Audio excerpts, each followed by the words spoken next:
all about asking Yes, questions. yes. Why is it so difficult for women especially to ask more questions? I think it's women find it difficult to ask for anything, not just questions, just ask for more time, more space. I think most of us are raised to be good, and we're raised to not rock the boat, and we're raised to be available to others, that the idea that to be a good girl or a good woman is to be constantly available to everyone else outside of us. So then the thought of even asking for anything for ourselves is really confronting for many women. And some women are great at asking. I think we're all great at asking in certain areas and then not so great in others. One woman is happy to ask for extra avocado on her toast. And I've met a woman who's actually said to me, I would never do that. You know, as if she would be cast out of the cafe. And I said, why? She said, because that's really greedy. Okay. You know, whereas another woman would happily ask for a raise without even thinking about it. Whereas another woman said, I know that I'm not being paid what I'm worth, but there's no way that I'd ask. I'll wait for them to give it to me.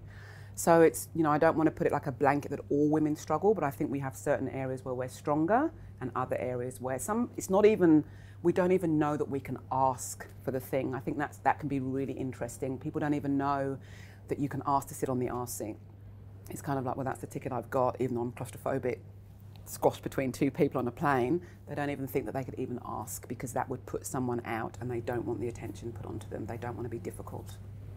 What impact of not asking does it have on us? It's a massive impact. It has us, and I know this from my own experience and from clients and friends, is that it has us be really resentful and really angry.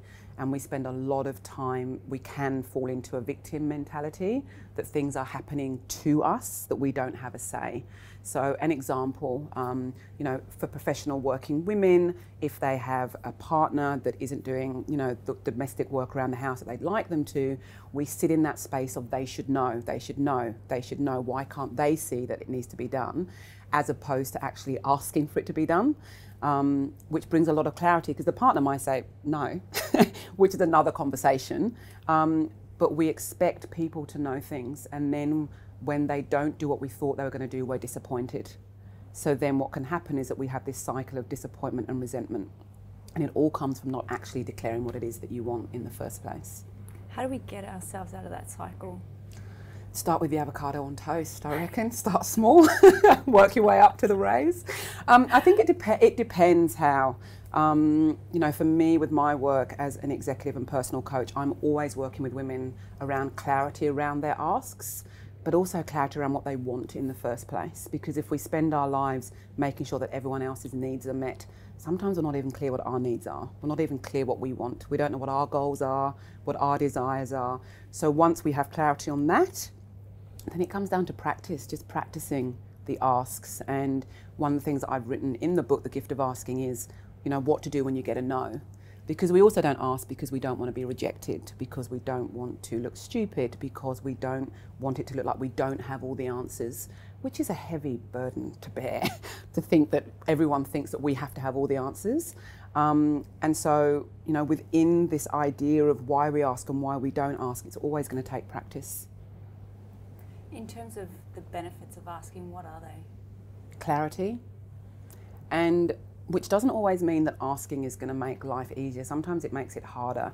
I had a client that I was working with, a C-suite executive, who asked for a raise, didn't get the raise, but it also then she could choose whether she wanted to stay with that organisation. She felt that her value was not being met through her numeration, and she decided in the end, okay, I'm leaving. But she'd been sat for a year or so hoping that they would tap her on the shoulder. And then she said, actually, I feel like I am due a raise. And they said, we don't. And she said, well, I still do, so I'm going to go somewhere else. So asking doesn't always give us necessarily the answer that we want, but it does give us the clarity to make the next choice, which has us be in the driving seat. Do you feel like when we do ask, we have more power and more our self-esteem and confidence builds also? Depends what we're asking for. I think we can ask and our knees can be shaking and we can feel incredibly nauseous and our palms can be sweating. But I do think it builds personal power, and I am very much into this idea of personal power as opposed to external power.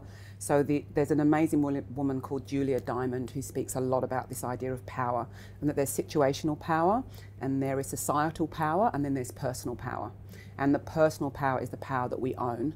So every time we are asking for something that we need, or that we want, or that we desire, we are building our personal power ask by ask. And it can't be taken away from us in the way that situational or societal power can be taken away from us.